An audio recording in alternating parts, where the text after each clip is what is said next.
Ассалаумағалейкум достар. Бүгінгі менің айтатын тақырыбым айранның пайдасы. Видеоны көрмей тұрып, подписаться мәзірін басып, менің каналыма тіркеліп кетіңіз. Айранның пайдасы мол. Анығында айранның нағыз төркіні қазақ елі. Айранның құрамы сүтке ұқсағанымен, ұйытылған соң пайдалы дәрумендерінің саны анағұрлым арта түседі.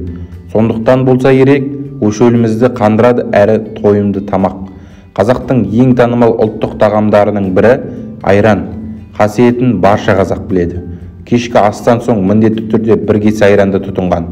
Бұл асты қорытуға көмегін тигізеді екен. Кішкентай нәрестелерге де айран берген, ауру сырқаудан сақ болсын деп. Жүкті әйелге де осы тағамды тұтынуға кеңес берген. Кез келген тағаммен бірге қонақ алдында да ағарған айранның ұсынған. Бұл қонақжайлықтың белгісі. Осылайша қазақтың дастарханынан айран үзілмей келеді. Ұзақ жолға шығар кезде де айранның рөлі ерекше болған. Тіпті үйге жылан кіргенде де басына ақ қойып шығарып салған. Ғалымдар аты суық аурулардан да осы айранымыз емдегенін айтады. Емдік қасиеті мол сусынды жақтырмайтын адам ағзасы жоқ. Бұлай деп отырғанымызда сол сүтті ұнатпайтын адамдарда кездеседі. Себебі олардың ағзасы сүт құрамында кездесетін лактоза деген элементті көтере алмайды. Салдарынан ішкебу, дискобактериоз сияқты аурулар пайда болады. Ал айранның мұндай реакциясы мүлдем жоқ. Қайта мұны ішкен адам әлденіп, қауқары арта түседі.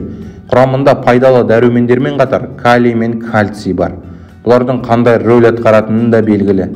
Д дәрумені де бар. Сүйектің беріктігін қатайтып, бұлшық еттерді нығайтады. Бұл аз десеңіз асқазан жолдарын емдеп, ішек ауруларын жазады. Көздің көру қабілеттілігін арттырады. Ал А дәрумені тері қабатының жұмсақ әрі әдемі болуына жағдай жасайды.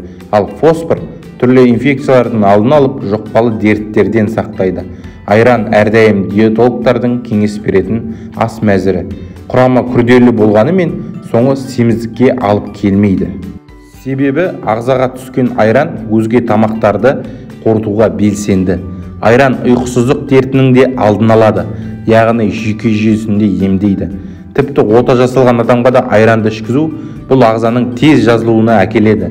Ал қыз келіншектер айранды косметикалық бағытта да пайдаланады. Бетке жағып 15 минуттан кейін күн сайын жуып тастау әжім түсуден сақтайды екен. Бетті нәрлендіріп қалпына келтіреді. Достар, менің видеом ұнаған болса, лайк басып коммент жазуды ұмытпаймыз. Және де менің каналыма тіркеліңіздер.